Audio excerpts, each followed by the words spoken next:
Hi, my name is Johnny, I'm from England, and I moved to Russia in summer 2017.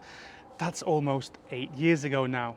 Since then, I have built a life here. I live in Moscow, I have friends, a home, a routine. I know my local barista, I'm a regular at a nearby pub. Basically, this is my home. And both in real life here and in the UK, as well as in the comments on YouTube, I get one question more than any other. Why? Why would someone leave the UK and move to Russia, especially in times like these? And look, I know I'm not the first person to make a video like this. You can find loads of them on YouTube already, but I want to be upfront. My reasons are probably very different from what you've heard before. A lot of these videos are about politics. Some people move to Russia because they're looking for somewhere that more represents their own personal desire to live in a country with more traditional values. They want to escape liberalism, or they think the West is collapsing, especially in regards to topics like immigration or the rule of law. And in this video, I'm not here to argue with any of that. I do disagree with a lot of what these people say, but I also have my own criticisms of the UK. But those weren't the reasons I left. I actually didn't run away from anything. I was pulled here. I found something I loved and I stayed. So this isn't a political video, this is just a personal story about how a student exchange turned into a brand new life. I was studying languages at university in London at UCL. German was my main language. I was already fairly proficient when I started university, and Russian was a language that I picked up at UCL from scratch. I've always loved languages. I've loved diving into music and movies and culture. With German, I basically spent my late teens listening exclusively to German music and watching German movies. Russian came later. I got fascinated by Russian history and Russian politics, and that pulled me into the language and subsequently the culture. As part of my degree, I signed up for an exchange semester in St. Petersburg. And honestly, in terms of language acquisition, I completely wasted it. I partied, I got drunk. It was amazing, I had an amazing time there, but it wasn't really productive. My Russian barely improved. So when I graduated from UCL a year later, I made a decision. I'd go back to Russia to really learn the language. I also fell in love with a local girl, which helped my decision too, but the truth is that I would have returned even if we had never met. I really wanted to get to grips with a language that I didn't speak very well, but somehow was written on my degree certificate. I was actually so keen to get back that I actually skipped my graduation ceremony just to fly to Moscow sooner. Honestly, my family were not thrilled about that, but I knew what I wanted and I went for it. So that first year in Moscow was basically an extension of university. I partied, I had fun, but now with bills to pay. I also lived far from the centre in an area much less desirable than the one I live in now. Money was tight. My first job was teaching English for pretty low pay.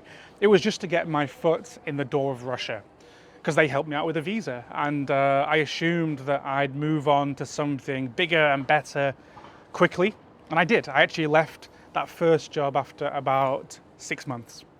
But during that time, I was completely immersed in Russian. Of course, at the start, I relied a lot on my girlfriend for help with admin and paperwork, but my Russian improved massively and very quickly. In that first year of living here in Moscow, I was totally blown away by how incredible the city was. How there was always something new to do, always something new to see, and the local people here just added to that. Everyone here was so friendly to me. And I know the stereotype of Russians is that they're cold or serious, but I had the total opposite experience. People were warm, they were curious, they were helpful. Everyone wanted to talk to me. They wanted to hang out. That's male and female. Girls gave me way more attention than I got in the UK. All the guys, they all wanted to be my mates. It felt like I'd stumbled into a place where people were genuinely interested in who I was and why I was here.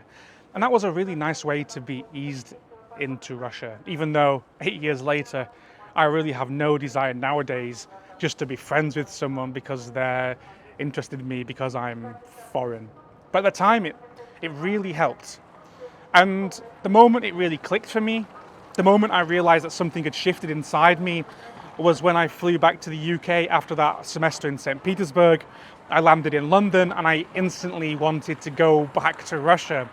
And then after moving to Moscow, that feeling never really left me. Every time I return to the UK, I miss Russia. I miss home. And it's true, home. Somewhere along the way, I started saying I'm going home, and it didn't mean I'm going back to the UK. It was when I was coming back to Moscow. And there was never some dramatic decision to stay. I never wanted to move anywhere else. Life in Moscow is just incredibly easy. I know that might sound strange to people outside of Russia, but it's totally true. The convenience here is just unbeatable. The public transport, especially the metro, is fast, it's clean, it's reliable, it's cheap. Everything is so well connected. You can get everything done here. You can get everything delivered here within minutes. When I first moved here, that kind of digital infrastructure, it sort of felt like science fiction compared to the UK. And I know in London they've caught up.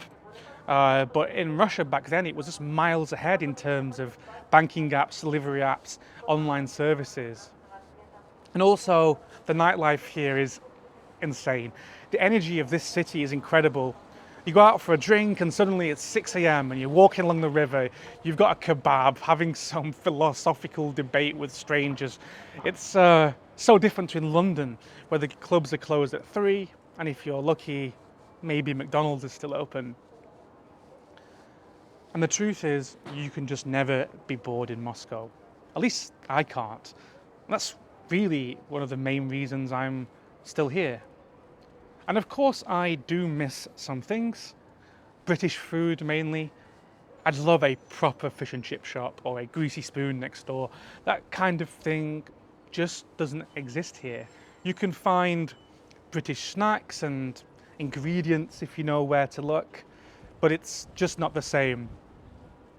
And yet, of course, I miss people, friends, family, but luckily many of them have visited, and once they've seen what it's like here, what life is like here, they actually get it. Maybe before they visited they didn't get it, but everyone who's visited me has loved it. Nobody didn't understand why I enjoy living here.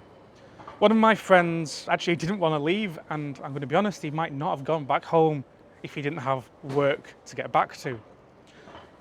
Over the years, of course, my Russian language has got better. I still wouldn't describe myself as perfectly fluent, I'm definitely not. And also, because the word fluency is weird, it's not a binary. My Russian has many, many issues, not at least my accent, but I'm fluent in the Russian I use every day without issues. I can communicate without any problems, doing the things I need to do. And I speak to Russian people every day in Russian, no problem. I even dream in it. And even now, after all these years, I still get this little spark of pride inside me whenever I've had a full conversation in Russian, even if it's just small talk. I know I can do it. I know I've done it thousands of times, but it still feels good. And yeah, of course, after 8 years here, personality, I've changed. I moved here at 22, and I'm 30 now. That means basically my entire adult life has been shaped by Moscow, by Russia. I've lived through huge world events, cultural shifts, everything from here in Moscow. I feel totally disconnected nowadays to British pop culture. For example, I don't know the memes or the TV shows or the songs that were popular during, let's say, the COVID era. which in the UK was this big shared trauma bonding experience. I really can't relate at all to that lockdown madness.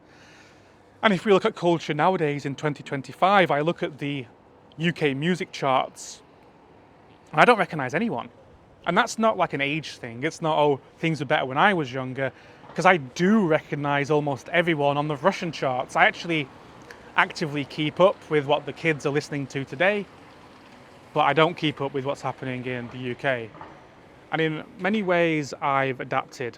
For example, I get the two biggest holidays for each respective culture, British Christmas and then Russian New Year. I get to do both. I've also added other Russian holidays to my calendar, for example, Women's Day.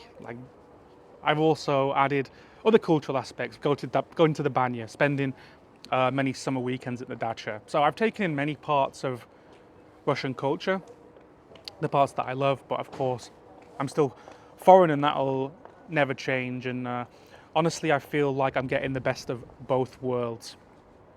I've also been very lucky with friends. I've got Russian friends as well as other expat friends. And you know, one of the best things about being a foreigner in Russia, in Moscow, is just how easy it is to meet people. Everyone wants to say hi. They want to know what you think of Russia. They want to know why you're here, if you like it. If you're open to it, you could grow your social circle in Moscow very quickly. Another question I get asked a lot is if I've ever thought about leaving. And the answer is no, not seriously. In February 22, my employer cancelled my visa, so I had to leave for a while. I didn't want to, but I used that time to travel a bit and get some perspective. And even while I was away, I couldn't stop thinking about how to get back. I really missed it. I really wanted to be home. And of course, within a few months, I got another visa and I was back. I was back in Moscow. And look, if someone watches this video and thinks I'm romanticizing things, that's fine. I'm not pretending Russia is perfect. There are so many things here that frustrate me. There are things that drive me absolutely nuts. But this is an amazing place to live. I'm so happy that I've moved here. I'm so happy that I have remained here, and I'm not going anywhere anytime soon. So thank you so much for watching this video and getting a little insight into my life and why I moved to Russia, totally unlike many of the other videos you will have seen here on YouTube. And something I just forgot to say but want to add. If you're watching this and thinking about moving to Russia, do it. But have the right expectations. It's amazing, but it's not magic. Think it through, be ready to adapt, and if you do, you might fall in love with this city, with this country, just like I did.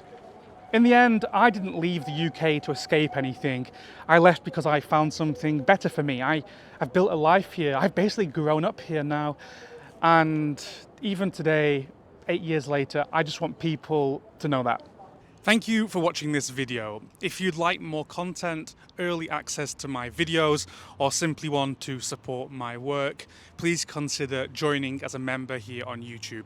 There's an early access video waiting for you right now. Plus, if you join at the higher membership tier, I'll personally thank you by reading your name out loud in every single one of my videos. If you prefer Patreon, that's an alternative for those who like that platform or for viewers in countries where YouTube memberships aren't available. The perks there are exactly the same as YouTube, just on a different platform. No need to sign up for both, just choose whichever works best for you. For those who just want to make a one-time donation with no monthly commitment, you can support me too through my Buy Me a Coffee link. That link is in the description to this video, and any support is greatly appreciated. If you're in Russia or you're unable to use Western bank cards, I also have a Boosty account. There you'll get the same extra content and early access as on YouTube and Patreon, but with the option to pay in rubles, the Boosty link is in the description to this video. Thank you very much.